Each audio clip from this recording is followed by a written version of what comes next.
Welcome to Applied Health Science 218 and your first lecture on acid-base balance. During normal metabolism, the body produces many acids, and so it must have built-in mechanisms to maintain homeostasis. Today you will learn about pH and how the body works to regulate it. After completion of this video, you should meet the following learning outcomes. After Part 1, you should be able to define pH. After completion of Part 2, you should be able to describe mechanisms the body uses to regulate acid-base balance, including the buffer system, the respiratory system, and the renal system. Part 1. What is pH? The concept of pH was introduced by Danish chemist Søren Peter Lorentz Sørensen in 1909 as a way to measure acidity and alkalinity of solutions. There are a variety of thoughts as to what the P in pH originally stood for. These ideas include potential, power, and quantity. The H stands for hydrogen. And for our purposes, we can simplify the definition of pH to really be representative of the concentration of hydrogen ions in a solution. The measurement of the pH, then, will tell us something about how acidic or alkaline a substance is. pH is measured using a logarithmic scale from 0 to 14. For those of you who have taken chemistry, you might recall that an acidic substance is one that gives up a hydrogen ion in a reaction. On this scale, a pH of 7 is neutral. Although we are talking about the power of hydrogen, the measurement of pH is actually inversely proportional to the number of hydrogen ions present. Therefore, a high concentration of hydrogen equals a low pH, and a low concentration of hydrogen ions equals a high pH. Now take a moment to stop and think. Do you know the pH of any substances in the body?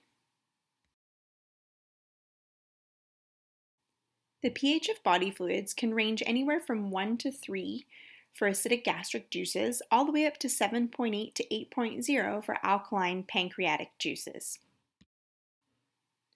We are going to focus on the pH of the blood for the remainder of this lecture.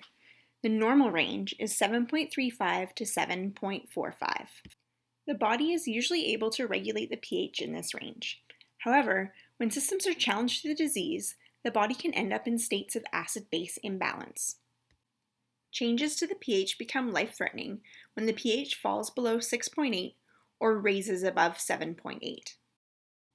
Take a moment again to stop and think. Can you think of some conditions that lead to acid-base imbalances?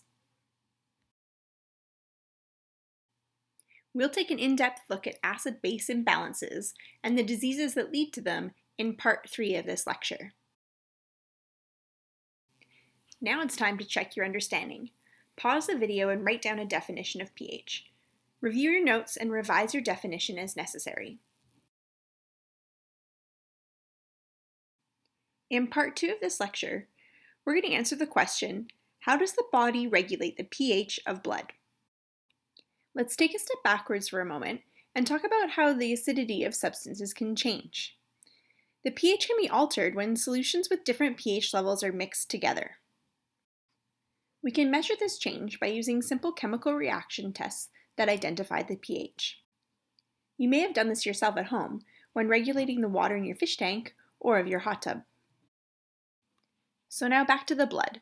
The primary substances that the blood uses to regulate pH are carbonic acid and bicarbonate, in a ratio of about 1 part carbonic acid to 20 parts bicarbonate, to keep the blood at a neutral level of about 7.4. There are 3 main systems the body uses to regulate the pH and to regulate the levels of carbonic acid and bicarbonate. These are the buffer systems, the respiratory system, and the renal system. Let's start by discussing the body's buffer system.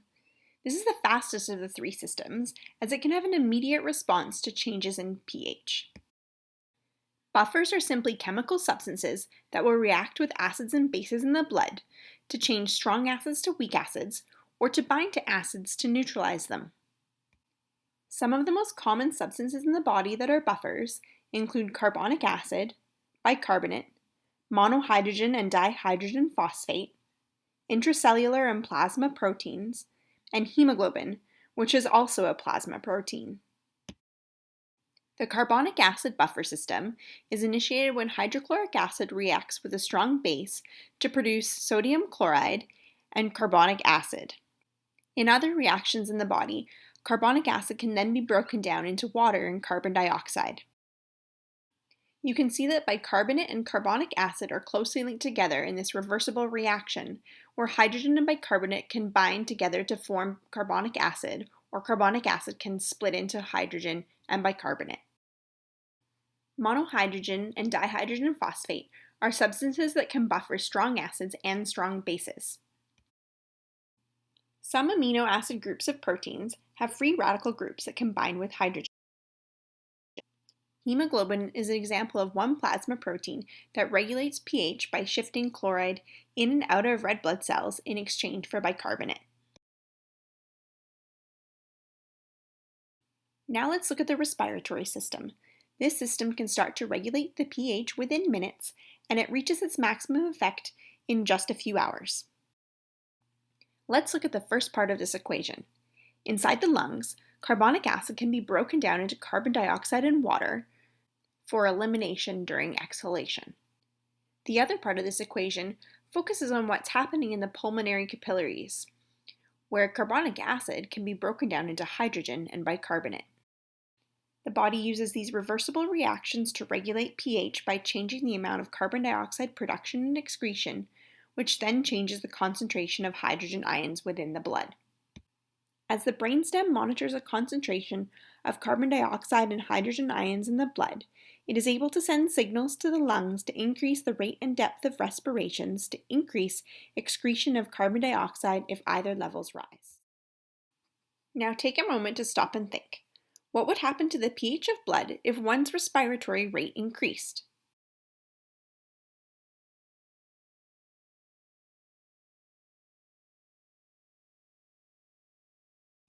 The last system that we're going to look at also takes the longest to respond. The renal system takes up to 2 to 3 days to reach its maximum effect, although it can maintain its ability to regulate pH for a very long time.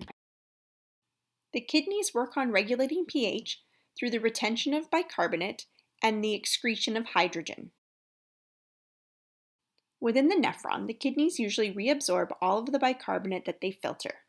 If the kidneys are working to regulate a low pH, they can use the carbonic acid and bicarbonate buffer system to make additional bicarbonate ions.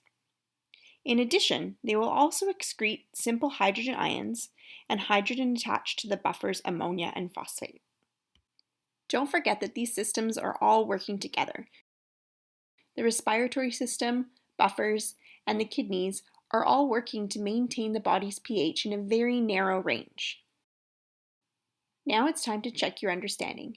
Pause the video and name 3 systems that regulate acid-base balance. Review your notes and revise your answer as necessary, and then resume the video for your next question. Now describe how each of these systems affects acid-base balance. How quickly do each of these systems respond to changes in acid-base balance? Which of these systems do you think is the main regulator of acid-base balance? You may need to refer back to your readings to answer this question. Now let's look back at your learning objectives. Are you able to define pH? And are you able to describe mechanisms to regulate acid-base balance, including the buffer system, the respiratory system, and the renal system? If you were able to answer these questions, you've done a great job. If not, just pause the video, rewind, and review the sections as necessary.